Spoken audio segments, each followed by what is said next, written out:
तू सही लड़का से हल्ला करता है, माथा दर्द करे लगता है हमरा फालतू। विष की गोली लो। खिच ना अच्छा, तो वो हिचकिच करे के लिए डंडा चलाते हैं, नहीं समझता है, माथा दर्द दूर करते रहता है, हालांकि चुपचाप पढ़ते पहनते तो डंडा चलता है, वो है विक्स की गोली। बैठ जाता है खाली। देखो ये इतना पढ़ लेगा तब पीछे पहला चैप्टर के रिवीजन हो जाएगा कि हम लोग जो मुख्य टॉपिक पढ़े थे, तो सक्रिय वाहन करता है, परिसंचरण, ये सब हम लोग के पढ़ लिए थे। तो देखो सबसे पहला टॉपिक हमने तो पढ़े थे कोशिका। तो कोशिका क्या है? कोशिका सभी जीवों की आधारभूत संरचना और क्रियात्मक इकाई है। तो कोशिका के बारे में पढ़े थे, यही कोशिका से मिलकर के आप बनेगा उत्तक। तो हम लोग का आज दूसरा चैप्टर उत्तक खत्म करेंगे। चलो स्पीड में।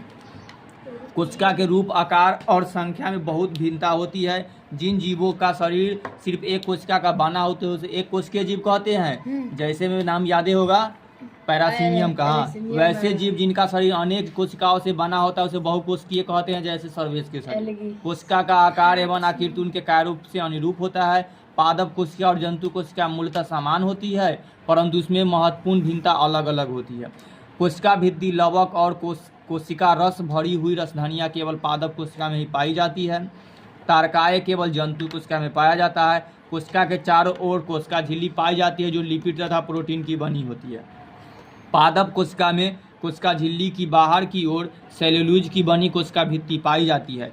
जीव द्रव का वह भाग जो कोशिका भित्ति एवं केंद्रक के बीच होता है उसे कोशिका द्रव कहते हैं। इसमें विभिन्न प्रकार के कोशिकांग पाए जाते हैं। यूकैरियोटिक कोशिका में कोशिकांग झिल्ली युक्त होते हैं, जबकि प्रोकैरियोटिक कोशिका में झिल्ली युक्त अंगक नहीं पाए जाते हैं।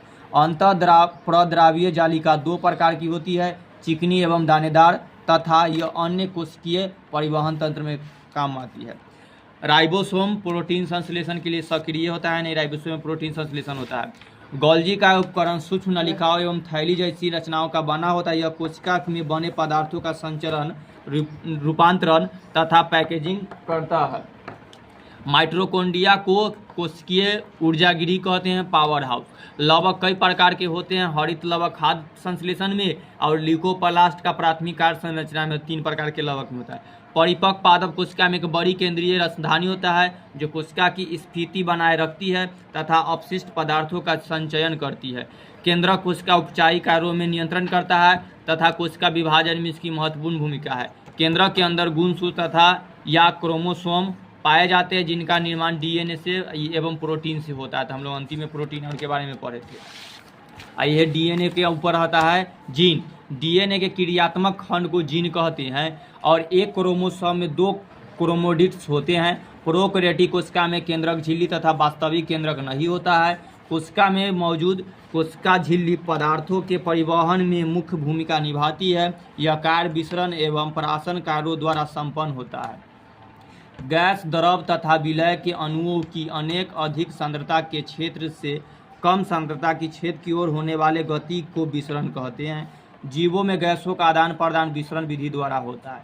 जल या विलायक का अर्ध परागमय या चयनात्मक परागमय झिल्ली द्वारा होने वाले विसरण को परासरण कहते हैं। परासरण द्वारा पौधे अपने मूल रोम से जल को अवशोषित करते हैं, जिसमें पढ़े थे नीचे से पानी को खींच कर ले जाने वाला उत्तक का नाम होता है जाइलम। खाना बन जाने वाले सभी जाइलम को सभी तरफ पहुंचाने वाला का फ्लोएम। तो हम लोग अब वही उत्तक के पढ़े। हम लोग पहले कोशिका के पढ़े। शरीर के सबसे छोटी इकाई कोशिका है। अब कोशिका को अगर बहुत सारा कोशिका को एक जगह मिला देंगे तो हम लोग का बन जाता है उत्तक। उत्तक का चित्र हमें देले होगा इस तरह के। देखो मान लो ई गो गोला एगो है ना, ई कोशिका है, ठीक। आई का अंदर देखो केंद्रक है ना, आई कोशिका को बहुत जगह के एक जगह कर दिया तो कोशिका को समूह बन गया, तो ये पूरा क्या कहलाएगा? उत्तक। तो ये उत्तक पड़ेगा, यानी कि जगह में टिश्यू कहा जाता है। फिर सब में अलग अलग प्रकार के उत्तक पाया जाता है। जीव जंतु पेड़ पौधा के लिए हो गया, तो सबके लिए अलग अलग, सबका काम उम के अनुसार से तब हम लोग पढ़ेंगे। तो चैप्टर के नाम है उत्तक, अंग्रेजी में टिश्यू। टिश्यू का स्पेलिंग देखो यहाँ लिखा है TISSUE, टिश्यू कहते हैं। तो ये देखो, तो ध्यान से सुनो, पहले पूरा तो समझाया है, उसके बाद परिभाषा नीचे लिखल है। जीवों का शरीर कोशिकाओं का बना होता है। हम लोग पहला कोशिका चैप्टर पढ़े तो देख लेते हैं जीवों का शरीर किससे मिलकर बना हुआ है? कोशिकाओं से। अनेक कोशिकाओं से मिलकर के हम लोग का शरीर बना हुआ है। विभिन्न जीवों में उनकी संख्या भिन्न है, ज्यादा वाला में ज्यादा, कम वाला में कम। एक कोशिकीय जीव में जीवन का संचालन सभी कार्य एक ही कोशिका से होता है और जैसे अमीबा का भोजन, अंतर्गहन, पाचन, श्वसन एक ही कोशिका से होता है। अमीबा पैरासीमियम एक कोशिकीय जीव ऐसे पढ़ लिए थे। लेकिन जटिल बहुकोशिकीय जीवों में अनगिनत कोशिकाओं का समूह होता है, जिसमें अलग अलग का काम अलग अलग लोग अलग अलग कोशिका द्वारा किया जाता है, जैसे मानव, पेड़ पौधा, जंतु। इस समय चूंकि विभिन्न कार्यों के लिए खास प्रकार की कोशिका होती है, इसलिए कार्यों का संपादन अच्छे एवं सही तरीके से होते हैं। जैसे मनुष्य में गति प्रदान करने के लिए मांसपेशियों की कोशिका में संकुचन तथा शिथिली होना, ठीक ना, फैलना और सिकुड़ना, रक्त कोशिकाओं का द्वारा ऑक्सीजन करना, खाद्य पदार्थों का, हार्मोन का तथा अपशिष्ट पदार्थों का संवहन, तंत्रिका कोशिकाओं द्वारा संदेशों का वाहन आदि, ये सब करे के लिए अलग अलग कोशिका बनाया गया हम लोग के शरीर में, पेड़ पौधा में और जीव जंतु सभी में। इसी प्रकार पौधे में भी विभिन्न कार्य के लिए अलग अलग विशिष्ट प्रकार की कोशिकाएं रहती है, जैसे संवहन डंडल या कोशिका जल या खाद्य पदार्थ को एक हिस्से से दूसरे हिस्से तक ले जाने का काम करने में। अतः बहुकोशिकीय जीवों के कार्यों में दक्षतापूर्ण संचालन के लिए श्रम विभाजन होता है। श्रम विभाजन के मतलब है सबके काम अलग अलग बांटा हुआ। श्रम मतलब काम, विभाजन मतलब बंटवारा मिला रहा है, ठीक। जैसे घर के काम रहता है, कुछ के काम रहता है कि बर्तने में जो, कुछ के काम स्पेशल रहता है खाने बनाओ। जगह 4-5 गो बहन होती तो स्पेशल काम बटल रहता है, 4-5 गो भाई रहता है तो कुछ के स्पेशल गाइए खिलाने की ड्यूटी मिलल है और कुछ के खाली स्पेशल दर्रे पिसवावे की ड्यूटी मिलल रहता है। तो यही श्रम विभाजन वाला काम होता है। तो यही हम लोग के भोजों में ज़्यादा घर के कामों में। तो उसी तरह अगर हमारे सबके शरीर में बहुत सारा कोशिका मिलकर के बनल है, बहुत सारा कोशिका मिलकर बना, तो सब कोशिका के अलग अलग काम दिले, कोई के खाना पचावे में, कोई के पानी पहुंचावे में, इस तरह से, ताकि सारा पूरा शरीर का सब काम मिलल रहता है। एक दूध दुहे के काम है नहीं का सबका। ओ अब अकेले बच्चा है ना, लेकिन अभी सब भाई घरे है ना, चलो भाई। श्रम विभाजन होता है एक ही आकार एवं विशेषताओं की कोशिकाएं समूह में रहकर एक ही कार्य संपादन करती है, वैसे कोशिकाओं के समूह को उत्तक कहते हैं, ठीक ना। परिभाषा तो यहाँ लेकिन समझिए कि तो एक ही आकार के विशेषताओं की कोशिकाएं समूह में रह करके, यानी कि आकार एक ही और विशेषता वाला सब कोशिका अगर एक जगह हो जाएगी, यानी समूह बना लेगा और एक साथ काम करेगा ना, तो उसको हम क्या कहेंगे, उसको हम उत्तक कहेंगे। या शॉर्ट में बताया कि कोशिकाओं के समूह को क्या कहते हैं, उत्तक कहते हैं, टिश्यू। तो वह है कुछ उत्तक उत्तक बनता है। हाँ पहले तो कुछ उत्तकों में विभिन्न आकार एवं बनावट की कोशिकाएं होती है, लेकिन इन सभी की उत्पत्ति और ऑर्गेन तथा कार्य समान रहते हैं। अतः समान उत्पत्ति तथा समान कार्यों को संपादित करने वाली कोशिकाओं के समूह को उत्तक कहते हैं, ठीक ना। तो उत्तक किसे कहते हैं, हाँ शॉर्ट में कोशिकाओं के समूह को उत्तक कहते कर लो, कोई जरूरी नहीं, लेकिन पूरा परिभाषा। लेकिन समान उत्पत्ति तथा समान कार्यों को संपादित करना, संपादित किताबी भाषा नहीं कि समान काम को करने के लिए जब कोशिका का समूह रहता है तो क्या कहते हैं, उसको उत्तक कहते हैं। नहीं कोई कुछ बोला, बड़ा लेट हो गया स्कूल में ना, ना सुत रहा था घरे जाकर। कौन किताब है? बायोलॉजी ला रहा है हम लोग ज़्यादा प्रयोजन पढ़वे ना कि बनना पड़ेगा, ठीक। तो उत्तक किसे कहते हैं, तो समान उत्पत्ति तथा समान कार्यों को संपादित करने वाली कोशिकाओं के समूह को उत्तक कहते हैं। अब देखो पादप एवं जंतु दोनों में ही उत्तक पाया जाता है, ठीक ना। जंतु और में भी, और पादप के मतलब पेड़ पौधा, बार बार बता दे। अब हम दोनों में मौजूद उत्तकों का संरचना एवं कार्य के संबंध में अध्ययन करेंगे। तो पहले हम लोग पौधे एवं जंतुओं के उत्तक में तुलना करने के बाद पहले पादप उत्तक के पढ़ने के लिए मिलेगा, उसके बाद हम लोग जंतु के बारे में पढ़ेंगे। तो हम लोग जंतु वाला पार्ट में आते हैं, पादप वाला में पेड़ पौधा आता है। तो देखो दोनों में पहले अंतर कर लेते हैं।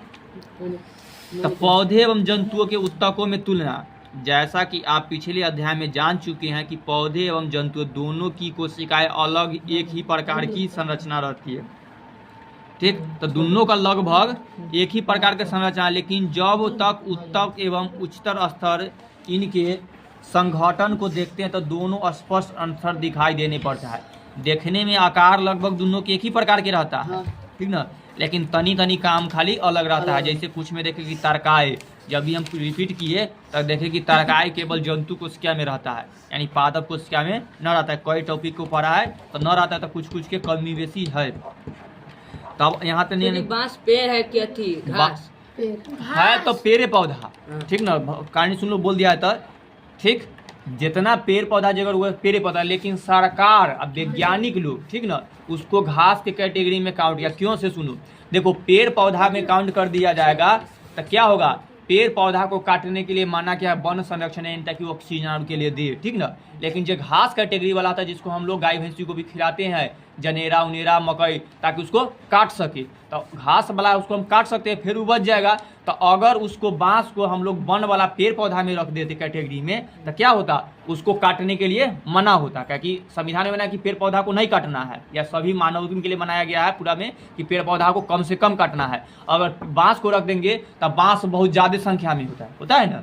अब बांस बहुत ज्यादा संख्या में होता है, आदमी को हमेशा काम पड़ता है बांस के, ठीक ना, घर बनाने में कुछ में काम पड़ते रहता है, तो बार बार काटते रहता है, यानी कि हर साल बहुत सारा बांस होता है और हर साल बहुत सारा बांस कट जाता है, तो एकदम घास के तरह लोग काटता है। इसीलिए उसको क्या किया गया, उसको कैटेगरी खाली हटा करके उसको पेड़ पौधा के कैटेगरी से हटा करके घास के कैटेगरी में रख दिया, ताकि लोग जब चाहे तब उसको खूब काट सकता है, पर कोई पाबंदी न लगेगा। तो यही लिए उसको कौन में रखा गया है, घास में। लेकिन घास हरा सोना बोलते हैं इसको, हाँ हरा सोना बोलते हैं, ठीक। हरा सोना मिर्चाई को बोला जाता है, इसको भी बोला जाता है। कुछ इलाका जैसे असम वाला इलाका और सब में होता है ना, बहुत बांस के पेड़ के तरह रहता है और सारा चीज वो बांस के पेड़ से यूज करता है घर से बनाने के लिए।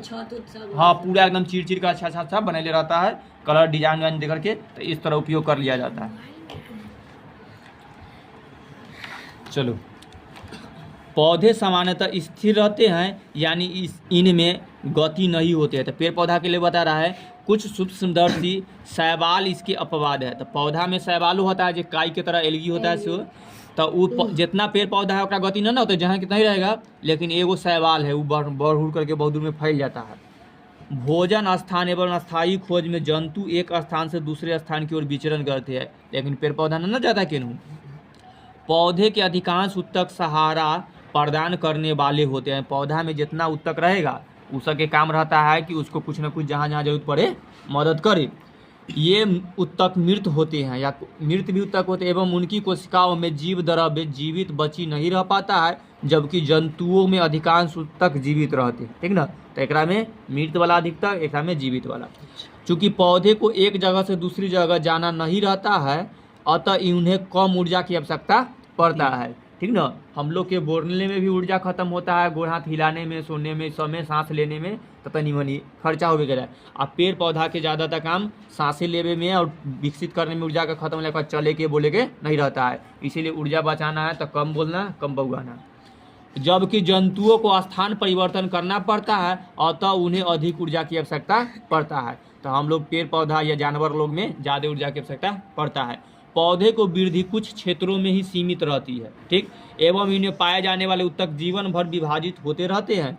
पेड़ पौधा कुछ इलाका में रहता है, विभाजन क्षमता के आधार पर ही इन उत्तकों का वर्गीकरण किया जाता है। जंतु में वृद्धि एक रूप से होती है, यानी इनमें विभाज्य तथा अविभाज्य क्षेत्रों का विभाजन नहीं होता है। और संरचना संगठन के आधार पर जब जटिल जंतुओं के अंगों एवं अंगत्रों की बनावट जटिल पौधे की तुलना में अति विशिष्ट तथा समिति रहती है, यह विशिष्टता उन्हें विभिन्न प्रकार से अनुकूल प्रदान करती है। तो ये होगा। अब पादप उत्तक के बारे में हम लोग स्पेशल पढ़ेंगे। पहले दिखा दिया था कि दो उत्तक के है, जंतु के उत्तक और पौधे के उत्तक। तो पहले हम लोग पादप उत्तक के बारे में ध्यान से पढ़ते हैं। ये में पढ़ेगा तो एगो दूगो मुख्य अंग होता है, जाइलम एवं फुलयम। नाम याद रखना, जेकर हर एग्जाम में अभी से लेकर के आगे तक के पूछते रहता है, जाइलम का क्या काम है, फुलयम का क्या काम है। मुख्य उत्तक है, इसे सब उत्तक के काम आता है, लेकिन तनी ज़्यादा वो पूछ दिया है जिंदगी भर में से 10वीं में पूछ लेता। उत्तक के कोशिकाओं की विभाजन क्षमता के आधार पर प्रदान उत्तक दो प्रकार के होती है। उत्तक में कोशिका को काम अलग अलग बांटा गया है, तो उसके अनुसार से दो भाग, एगो को विभाज्योतकी उत्तक जिसको मेरिस्टेमेटिक उत्तक कहा जाए टिश्यू, और वो अस्थायी उत्तक परमानेंट उत्तक, ठीक ना, ये सब दिन के लिए रहेगा और वो कुछ भी हिल डुल। तो पहले हम लोग विभाज्योति उत्तक के बारे में पढ़ेंगे, जो बंटवारा करते रहता है।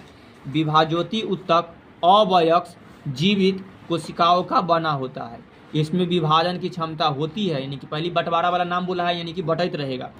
इस उत्तक की कोशिका छोटी अंडाकार या बहुभुजी होती है। अभी सब बात ध्यान देगा ना, तो कुछ लोग बच्चा लोग 10th में तब पढ़ता है बायोलॉजी, ठीक ना, 9th में पढ़ता है, फिर 12th में जिसको बायोलॉजी पढ़ना होता है तो ये काम बहुत ज़्यादा इंपॉर्टेंट आ जाता है। फिर 12th में अगर बायोलॉजी न पढ़े के है, मैथ पढ़े के है, तो लेकिन अधिकतर लड़का चाहे लड़की आगे चलकर 12th में ना बायोलॉजी ले लेता है। उसका लगता है कि बायोलॉजी में तो खाली पढ़े के है, गुना भाग करे के न है।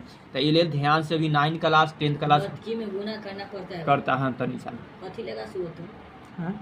तू बायोलॉजी लेगा चाहे मैथ लेगा, तोरा भौतिकी मिल ही जाएगा। भौतिकी केमिस्ट्री सबको लेना पड़ता है, ओकरा में कोई अंतिम नहीं। हम लेकिन मैथ लेंगे। हाँ मैथ लेंगे तो मैथ लेगा तो बायोलॉजी नहीं, बायोलॉजी लेगा तो मैथ नहीं, ये दो खाली अंतर दुइये को अंतर था, दुइये को दिशा बस, ये दो। हाँ कोई बायोलॉजी लेंगे, मैथ नहीं लेंगे। मैथ हम चलो पढ़ो आप, तो इसीलिए ध्यान से पहले पढ़ लो, आगे जे को करे कैसे था इतनी है। लेकिन हमें बता दिए हैं आप क्या लिए थे सर? मैथ, हम मैथ के टॉपर। ए रूल कल में गया नहीं मैथ तो तोरा सके पढ़ाए के तब आए, तो हम उतना पहले मैथ तो नहीं पढ़ते थे, हम मैथ में कमजोरे थे।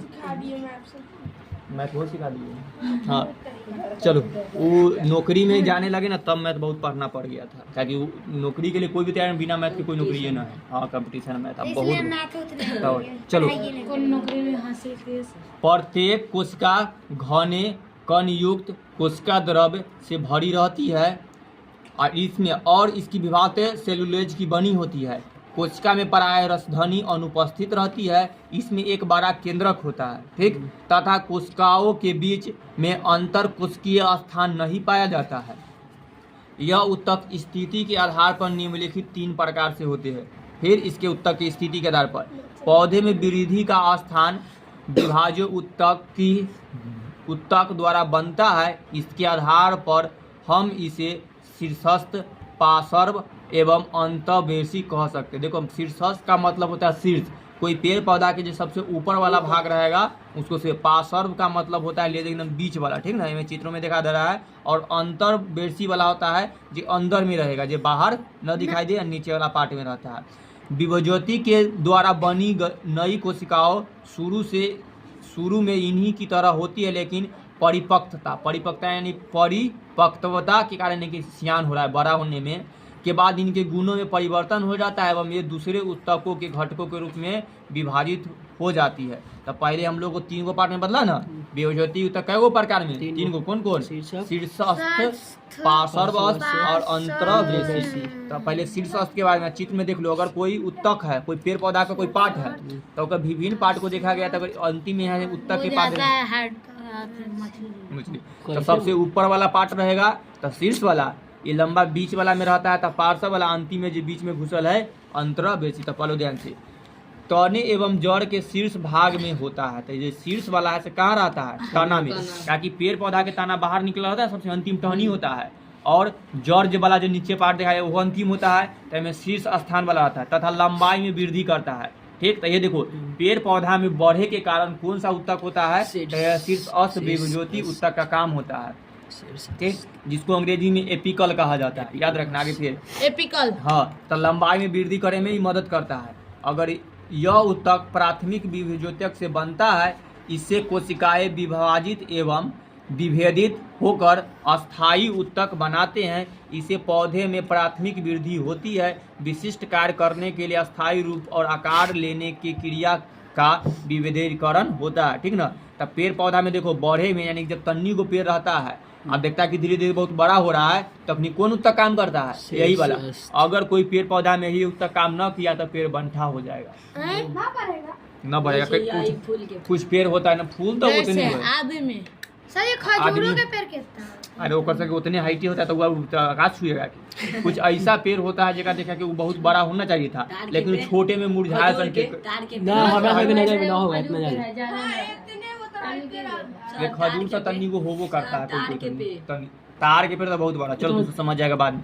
देखो कुछ आम का पेड़ बहुत बड़ा होता है, अब कुछ आम के पेड़ ओसी का लगाएगा ना, नहीं जैसे हमारे यहाँ पे मालदो के पेड़ देखो, हमें पता नहीं चलता कि 2 आम के पेड़ है, गुआवड़ी आम के पेड़ दिखाई दे ना जी, वो कोई बढ़वे नहीं किया, वो पहले से खराब हो गया था। कौन? अरे वो बीच में फड़ता है 2-4 आम के फड़ जाता है। नौ मेजर ऊपर नहीं है, ऊपर एगो और आम चढ़ल है, ऊपर है। चलो आप सुनो, आप पार्श्व तनका सा एक बात है। हाँ सर जी ये वो है, ये तो बहुत अच्छा गया। चलो पार्श्व उत्तक के बारे में देखो, जड़ तथा तने के पार्श्व भाग में होता है, ठीक ना। ये देखा कि जड़ तना के शीर्ष भाग में अगर कोई जड़ निकल के जा रहा है तो अगर शीर्ष के मतलब सबसे अंतिम वाला जो पार्ट होता है, जैसे जड़ ऐसे ऐसे निकल कर जाता है, जैसे कर जाता है, सबसे अंतिम वाला पार्ट इस आया तो ये में एवं द्वितीय वृद्धि होता है, जहाँ पहलुका में ही जहाँ तक जगह खींच कर ले जाएगा, ओकरा बाद उसको और पेड़ को बढ़ाना है तो कौन तक काम आएगा? यही पार्श्व वाला। जो द्वितीय विरोधक कहलाता है, इसके संवहन, हम कहीं कुछ कह रहे हैं, इससे संवहन उत्तक का बनता है, ठीक ना। तो यह से कौन उत्तक बनता है? संवहन। संवहन का मतलब होता है एक जगह से दूसरी जगह तक कोई चीज को वहन करना। प्रतिवर्ष नए नए संवहन उत्तक बनते हैं जो भोजन संवहन का कार्य करता है, ठीक ना। याद रखना, भोजन संवहन यानी कि पेड़ पौधा को अगर खाना बनाना है तो पानी लेवे ना करेगा, तो पानी खींच कर लाने वाला एक उत्तक, खाना बन गया तो सब तरफ पहुँचाने वाला एक उत्तक, तो ये संवहन उत्तक, वही सब उत्तक को संवहन उत्तक कहलाता है। एवं संवहन उत्तक के कारण ताना की चौड़ाई में वृद्धि होती है, ठीक ना। कौन उत्तक के कारण ताना की चौड़ाई में वृद्धि होती है? संवहनी उत्तक वाला। संवहन उत्तक में अवस्थित कैबियम एवं वृक्ष की छाल के नीचे का कैबियम पार्श्व विभज्योति उत्तक का उदाहरण, ठीक ना। तब पार्श्वस्थ विभज्योति उत्तक का उदाहरण कौन है? तो कैम्बियम, जो कहाँ रहता है? वृक्ष के छालों में पाया जाता है। पार्श्व विभज्योति उत्तक ही द्वितीय विभज्योति उत्तक कहलाता है। तो पहला उत्तक, आइए दूसरा उत्तक, शीर्षक पहला उत्तक में हो जाता है प्राथमिक वृद्धि वाला, और द्वितीय वृद्धि वाला कौन कहलाएगा? पार्श्व वाला। अब अंतिम तीसरा वाला अंतर्वेशी या अंतर्विष्ट विभज्योति उत्तक, इसको अस्थायी उत्तक के बीच में पाया जाता है। ये पत्तियों के आधार में या टहनी के पर्व के दोनों ओर पाए जाते हैं एवं वृद्धि करके अस्थायी उत्तकों में परिवर्तित करते हैं। यानी देखो, तन्नी को रहेगा पेड़ तो फिर बढ़ेगा, कुछ दिन बाद और बढ़ेगा, लेकिन अंतिम समय आएगा ना कि इतना को बढ़ गया, उसके बाद अब वो नहीं बढ़ रहा है, यानी कि अब ओकरा बढ़े की क्षमता नहीं होता है, नहीं कि हो गया बहुत पकड़ो ना ओकरा। तो ये अंतिम वाला में आता है, ठीक। तो ये अस्थायी परिवर्तन, छोड़ दो ना पड़ जाएगा। तो ये हो गया, ठीक ना। क्रियाकलाप से देखो बहुत ही इंपॉर्टेंट। उसके बाद हम लोग विभाज्य उत्तक पढ़ना लिए, अब उसके बाद अस्थायी उत्तक के बारे में पढ़ेंगे। तो सबसे पहले उदाहरण देखो, जितना हम लोग पढ़े उसके बाद बोला कि 2 शीशे का जार लेकर के इसे पानी में भर दे, या ये क्रियाकलाप को तू सब फोन पर सर्च करना, टाइम स्लैब वीडियो। तो जिसका वीडियो देखना है ना, वो में तोरा दिखाई दे देगा कि तन्नी को अगर एगो मकई के पेड़ डाला कैसे बढ़ता है, फर्दा फर्दा को बढ़ के जाएगा नीचे, कैसे जैसे आलू के पेड़ कैसे आलू का तो मिट्टी के तर होता है, हाँ तुरंत दिखा देगा, डाल देता है, स्पीड में वो हो जाता है। तो टाइम स्लैब वीडियो चलो उनका स्पीड बढ़ा ले रखते हैं। 2 शीशे का जार लेकर इसे पानी भर दे। 2 स्वस्थ प्याज ले, स्वस्थ मतलब कि प्याज दोनों ठीक होना चाहिए, ठीक ना, सरल प्याज नहीं। एवं एक जार में ऊपर की ओर तथा दूसरे को जार के ऊपर इसी पर दोनों के सेम रख दिया गया, ठीक ना। रखिए गोल ज्वार वाला हिस्सा पानी में डूबा रहे, यानी कि जो नीचे वाला ज्वार है से पानी में डूबल रहे। अब कहा दोनों ज्वारों को सूर्य के प्रकाश में कुछ दिनों के लिए रखे। दोनों के सूर्य के प्रकाश में कहा कि इस सूर्य के प्रकाश संश्लेषण करेगा ना, ऐसे पानी के ना दोनों में पानी रहना चाहिए। तो सर दोनों सेम होगा, हाँ ज्वार आइए जाएगा, वही बात है। 2 मिनट रुकिए तो सर, एक इसका पेंसिल ले लेना। पहचान कर रहा है, भुतला गया है पेंसिल की, मोबाइल नंबर दे देंगे। अगला देखो, तो क्या कहा है, उसको तो पहले पानी में रख दो। पानी में रख दिए तो पेड़ को पानी मिलने लगा ना है। पेड़ पौधा के खाना बनाने के पड़ा गया सूर्य के प्रकाश, पानी और कार्बन डाइऑक्साइड की जरूरत है, जो हवा से ले ले। बिना मिट्टी के हो जाएगा, ये अभी तक जान लो, कोई भी पेड़ पौधा के करने के लिए मिट्टी की जरूरत नहीं होता। मिट्टी से खींच लेगा, वो हल्का मिट्टी जरूरत चाहिए, कुछ ऐसा में जो उसको खनिज तत्व ज्यादा चाहिए। ये फरेगा नहीं अंकुरित होने के लिए, ये कुछ सब दिन ऐसे छोड़ देगा तो थोड़ी नहीं बढ़ेगा, ये तो सड़ जाएगा। एक बाद भी मिट्टी चाहिए, लेकिन पहली बार तनका जन्मने के लिए ना मिट्टी की कोई जरूरत नहीं पड़ता है। तू मूंग के देखता है, हम लोग पानी खाली फुला कर जन्म जाता है ना, तो मिट्टी की जरूरत पड़ा न, और उसको पेड़ बनना है तब उसको मिट्टी की जरूरत पड़ेगा। चनो फुला, बहुत अच्छा। तो ओकरा कोई मिट्टी की आवश्यकता न पड़ता, रहता है कुछ।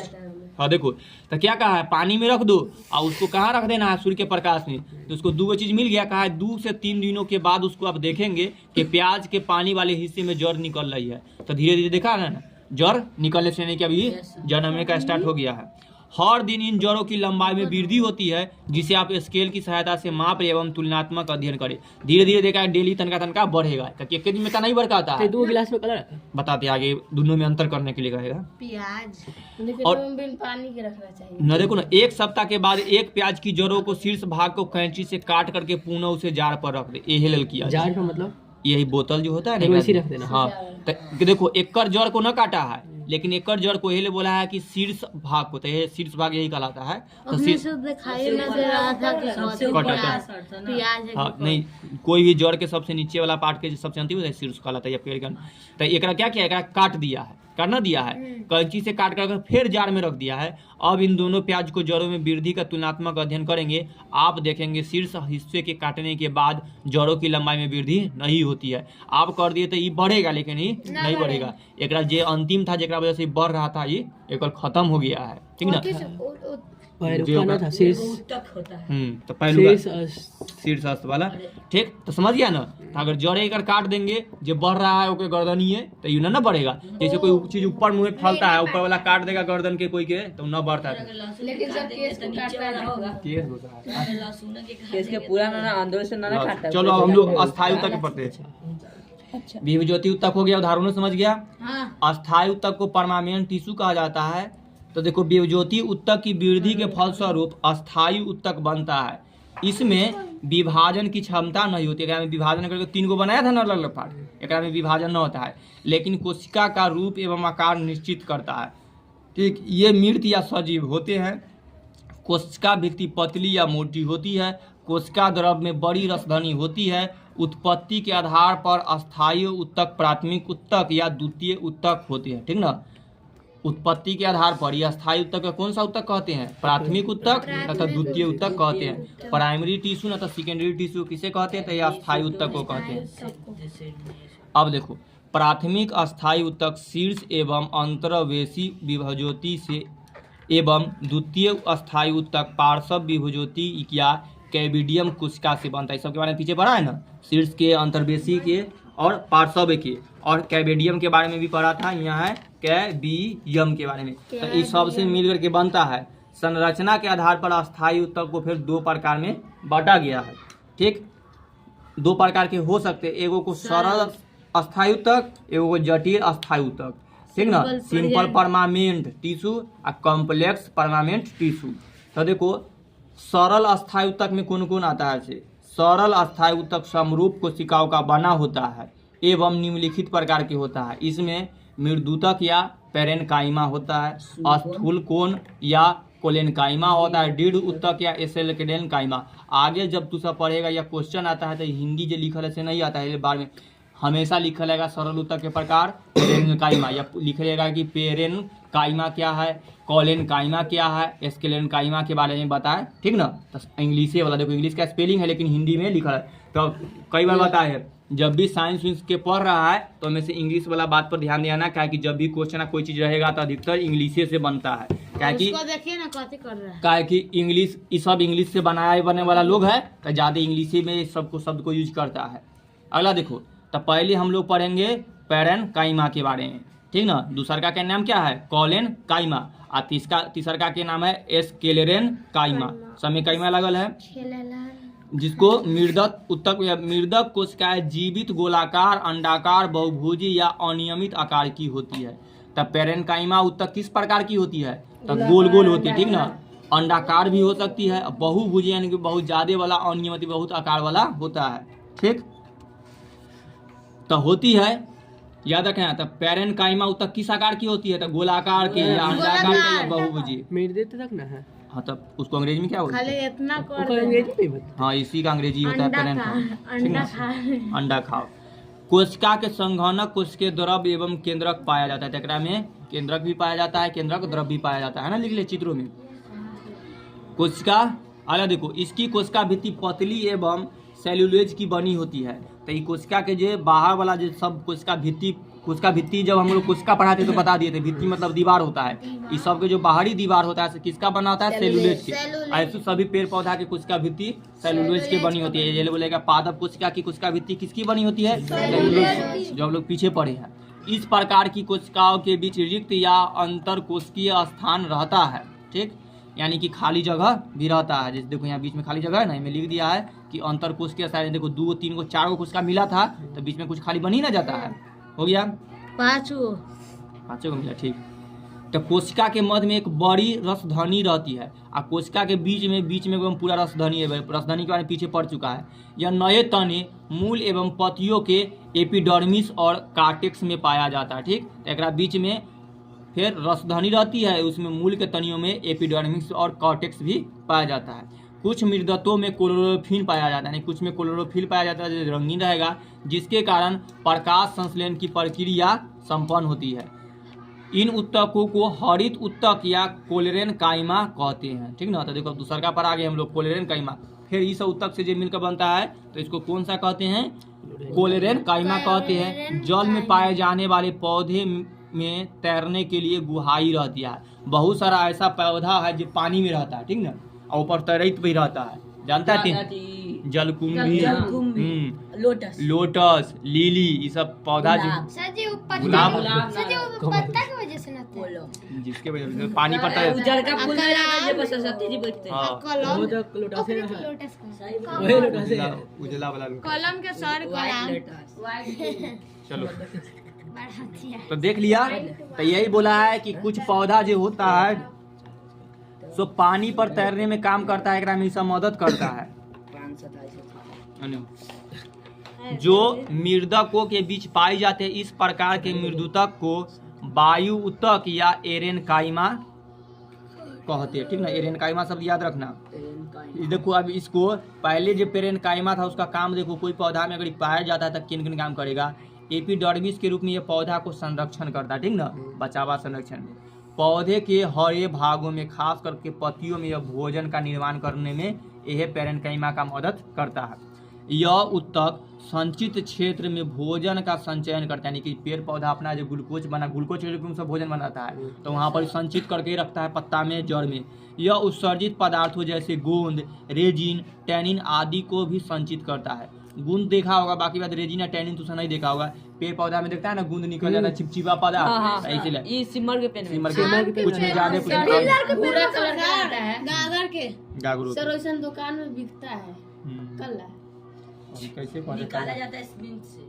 नहीं सर वो वाला बिकता है बनाता है, वही वाला रहता है, खा के सूखा रहता है ना जी, खाए ले ना पता कला बिकता है किराना दुकान वो दूसरा चीज है, वो सूखल वाला दूसरा चीज है, वही वो तो उसका नाम कुछ है, हमको भूल गए हैं। वो बहुत महंगा बिकता है, उसको ड्राई फ्रूट में काम किया जाता है। ऊपर जो पेन में रहता है जो महंगा बिकता है ना पेड़ में ना, इस दुकान में जो दिखाते हैं का लगता है कि पेड़ में से सर निकाला उसने सेम रहता है। हाँ, पेड़ में से वो निकलता है, लेकिन वो चीज न है। ड्राई फ्रूट फरता होगा पेड़ में। चलो आगे बता। यह उत्तक संचित क्षेत्र में भोजन का संचयन कर जाए, जो उत्सर्जित पदार्थ, उत्सर्जित का मतलब निकलता है। अगर एक्स्ट्रा कोई चीज़ हो रहा है, चाहे से जो खराब चीज़ हो रहा है तो निकाले। जैसे हम लोग का अंदर मलमूत्र एक्स्ट्रा होता है तो उसको बाहर निकालते हैं, उसी तरह एकरा में उत्सर्जित गोंद के रूप में निकाल देता है, रेजिन के रूप में निकाल देता है, या टैनिन आदि को भी संचित करता है। तो उत्सर्जित पदार्थों को निकाले या रखे के संचित का मतलब होता है बड़ा। गोंद दिखा दिए, अभी सब पेड़ पौधा के अंदर के पार्ट चित्र में कभी दिखा नहीं, चित्रों नहीं देख सकता, तो अंदर के पार्ट देख। यह उत्तक भोजन के पार्श्व चालन में सहायता करता है, ठीक ना। तो भोजन के पार्श्व चालन के अंदर की एक जगह से दूसरी जगह में भी मदद करता है। इन्हें पाए जाने वाले अंतरकोश के अस्थायी गैसीय विनिमय में सहायता होती है, ठीक। तो इतना तक कि हम लोग पेरेनकाइमा के, अब कोलेनकाइमा के बारे में दूसरा के पढ़ेंगे, जिसको हिंदी में स्थल कोन उत्तक कहते हैं। स्थूल कोन, इस चित्रे से पता चल जाता है। देखो एरेनकाइमा के ये एरेनकाइमा के चित्र है, कोलेनकाइमा का चित्र में नहीं दिखाई दे रहा होगा। बी नंबर तो होगा, तब सी नंबर। यह स्थूल कोन, ये देखो स्थूल के मतलब, ठीक ना। ये देखो स्थूल लिखा है ना, कोन, इस स्थूल कोन उत्तक है। देखो क्या है उसको निकल यहाँ नहीं लिखा स्थूल कोन उत्तक। या देखो ऐसे देखो, यहाँ ई स्थूल की तरह बनाना है ना, तो स्थूल आप कोन के तरह, तो इसीलिए स्थूल कोन में। चलो पढ़ो, देखो क्या क्या होता है। जिसको कोलेनकाइमा कहते हैं, इसकी कोशिकाएं केंद्रक युक्त लंबी एवं अंडाकार या बहुभुज जीवित तथा रसधनी युक्त होती है, ठीक ना। जेकरा में युक्त कहेगा मतलब उतना में सब होता है। जैसे रसधनी युक्त है, यहाँ का रसधनी भी है, केंद्रक भी है, कोशिका द्रव भी है, ठीक ना। और कोशिका भित्ति तो समय पड़ ही जाए। देखो, और आकार में लंबी लंबी वाला होता है, अंडाकार के गोल होबे क्या, बहुभुजीय मतलब एक में बहुत ज्यादा था, जीवित तथा रसधनी युक्त होते हैं। इसमें छोड़ो, इसमें हरी बड़ा कुछ नहीं, प्लेन नीचे गिरा दो, एक ओने नहीं करो, आराम से। हाँ, वेरी गुड। आगे बढ़ो। इसमें हरित लवक पाया जाता है। तो कोलेनकाइमा में हरित लवक पाया जाता है या नहीं? पाया जाता है। इसमें हरित लवक पाया जाता है, एवं भित्ति और किनारों पर सेलुलोज होने से स्फुलन होता है, ठीक ना। तेकरा में कुछ इसमें कोशिकाओं के बीच बहुत कम स्थान होता है, ठीक ना।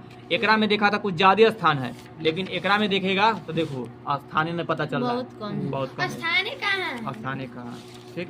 कोई ऐसा यह उत्तक पौधों के नए भागों पर पाया जाता है। अगर कोई पौधा नया नया जहाँ जहाँ उगज रहा है वहाँ पर ये उत्तक पाया। यह विशेष करके तने में एपिडर्मिस के नीचे पर्णवृंत, पुष्पवृंत और पुष्पावली वृंत पर पाया जाता है, लेकिन जड़ों में नहीं पाया जाता है। तो जहाँ नया नया पौधा के कोई नया पार्ट हो रहा है ना, वहाँ पर ही कोलेनकाइमा पाया जाएगा, लेकिन जहाँ जड़ होता है वहाँ नहीं पाया जाता है। अगर काम देखो, यह पौधों को यांत्रिक सहायता प्रदान करती है। यांत्रिक मतलब कि सही से अच्छा से खड़ा रहेगा, टाइट से झुकेगा नहीं, ठीक ना। केमिकली सपोर्ट करता है वो, इसीलिए जिसमें इस की कमी हो जाता है उत्तक के, तो जब आंधी तूफान आता है तो तनके हवा बहे पर वो टूट करके गिर जाता है पेड़ पौधा, देखता है ना। तार के पेड़ नहीं गिरता, हाँ लटक जाता तार है, के पेड़ होना होता है। यानी कि उसका कमजोरी या मजबूत है। यही देखो, तू दोनों बहस में नहीं लगो, हम बता दे कुछ होता है कुछ में नहीं होता है, तो तू लोग कुछ हाँ वाला है कुछ ना वाला। तो यांत्रिक सहायता में मदद कौन उत्तक करता है? कोलेनकाइमा। पेड़ पौधों को यांत्रिक सहायता में कौन मदद करता है? तो कोलेनकाइमा होता है। जब इनमें हरित लवक या उसको इनमें क्लोरोप्लास्ट पाया जाता है तो यह भोजन का निर्माण करता है। अगर उत्तक में कोलेनकाइमा है, कोलेनकाइमा में अगर हरित लवक आ गया तो वो खाना बना लेवे करेगा, तो भोजन का निर्माण कर लेता है। एरेनकाइमा का यहाँ चित्र दिले है, इसके हम क्या, हाँ रुक जाओ कर देंगे। तो इस तरह से हम लोग ये तीनों पढ़े हैं। इसके देखो वायु उत्तक के लिए जो यहाँ पर एरेनकाइमा पढ़ा था कि एरेनकाइमा कहते हैं, तो देखो इस तरह के जब उत्तक बनता है तो उसको एरेनकाइमा कहते हैं। 10 मिनट लेट से पहले पढ़ाई स्टार्ट होता है, पक्का 5 बजे से पहले छुट्टी हो जाता है, इसलिए बार बार छुट्टी के नाम नहीं लिया करना। पहले कंप्लीट कम से कम 5 बजे दो, उसके बाद 5-6 मिनट पढ़ लो। हाँ देखो, अगर अनुधर्म बड़ा देखो अलग अलग प्रकार के हमें दिखाई दे रहा है, तो इस तरह से हमको देख रहे हैं। ये वो चीज है उसके के अंदर के पंसा हुआ है, देखो भाई वो सूरजमुखी का तेल है, तने है देख लिया है ना। हाँ। जान के सही पूछ के देखो, जान के कैसी तरह पहाड़ है सर, हिल क्लाइंब वाला। शुरू करे। Yes, तीसरा नंबर के नाम है एस्केलेनकाइमा। यह इस उत्तक की कोशिकाएं मृत, लंबी और सौकड़ी तथा दोनों सिरों पर नुकीली होती है। देख लो ये नुकीला, यह कोशिका लंबी होती है, दोनों पर नुकीली भी होती है और संकरी होती है, ठीक ना। इसमें जीव द्रव नहीं पाया जाता, ठीक ना।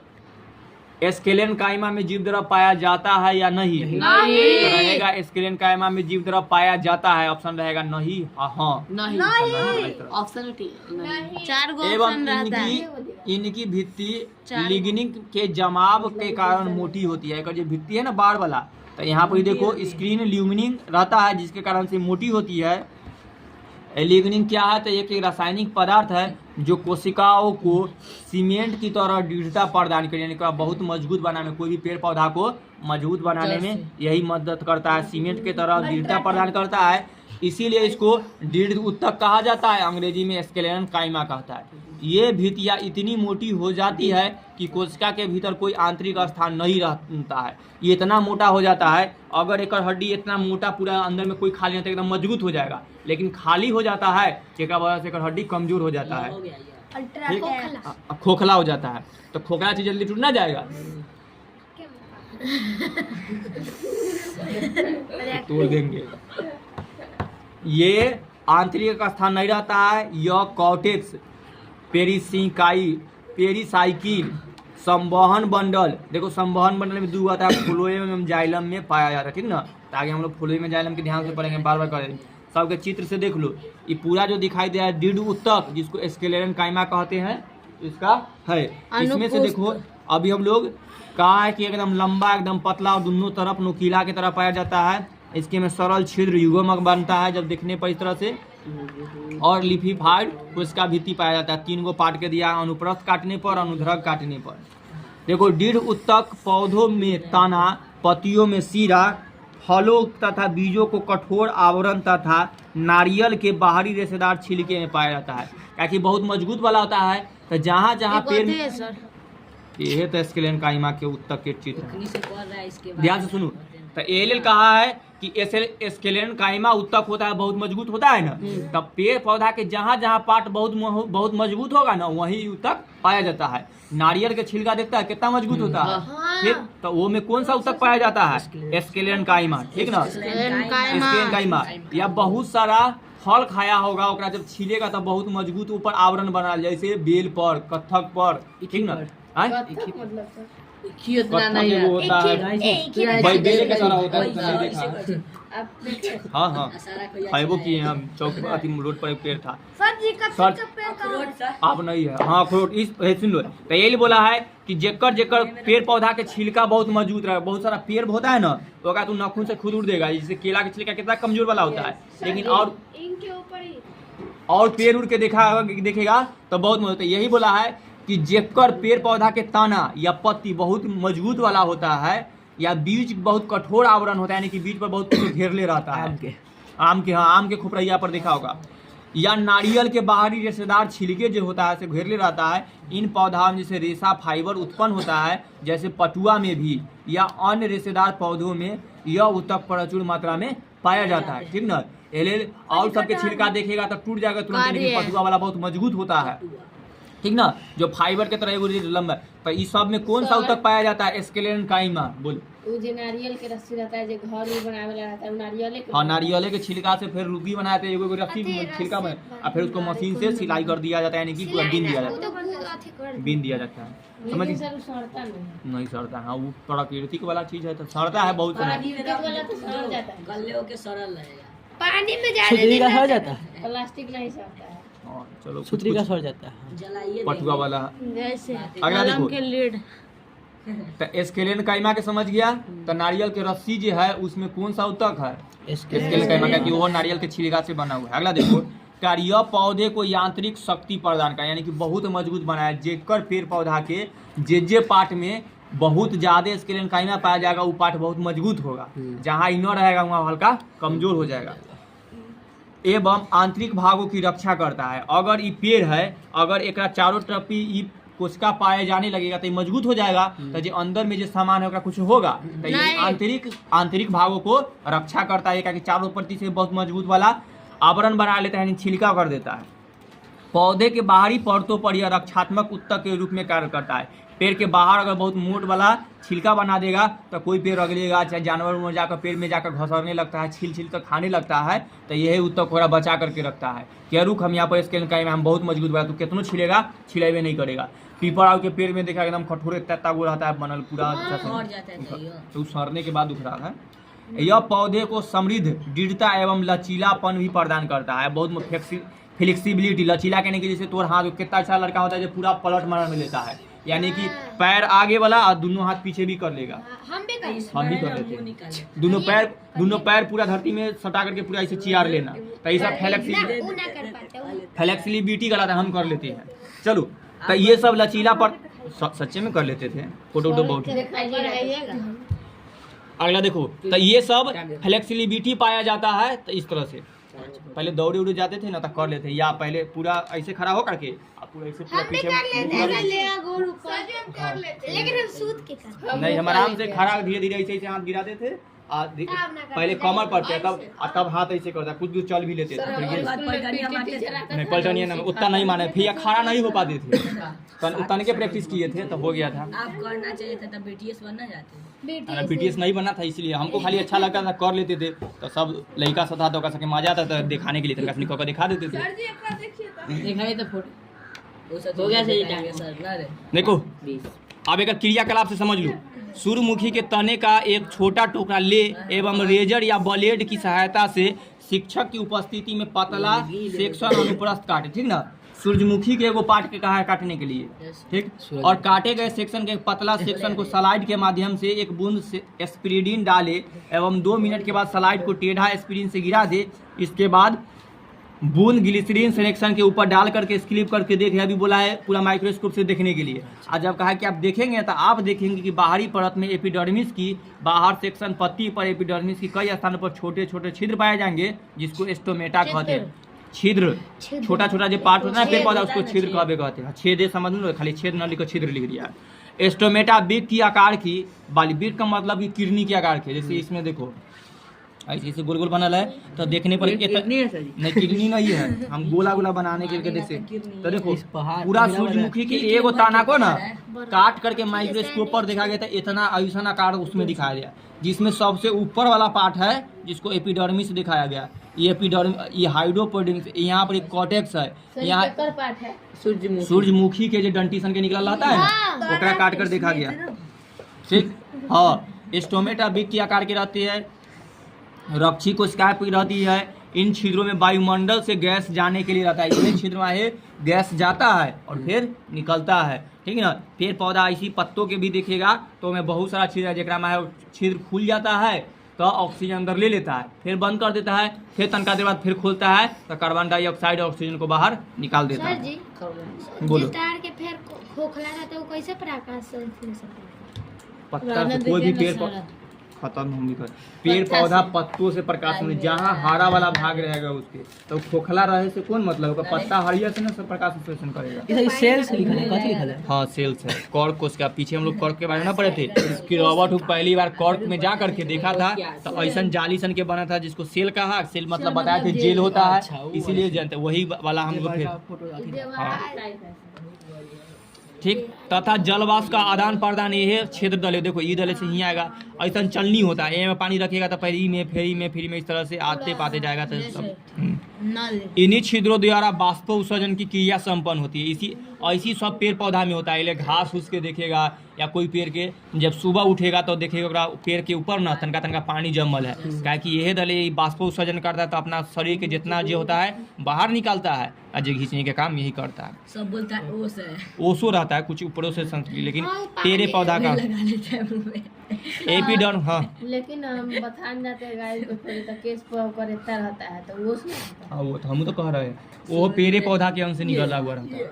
देखो जो बहुत बड़ा पेड़ है वो बहुत ज्यादा नहीं निकालेगा, वो कहाँ जाएगा, होमवर्क कोना खेला है? धरती पर गिरे ना करे, आ धरती पर जो सूतल है ओकरा पर भी गिरे ना करे। गिना पैसा जी बता। चलो 5 होगा। एपिडर्मिस की कोशिकाएं पौधे के सभी भागों में होते हैं, देखो क्या चुपचाप रहने के लिए, जैसे जड़ में, तना में, पत्ती में आदि की रक्षा करने में एपिडर्मिस पाया जाता है।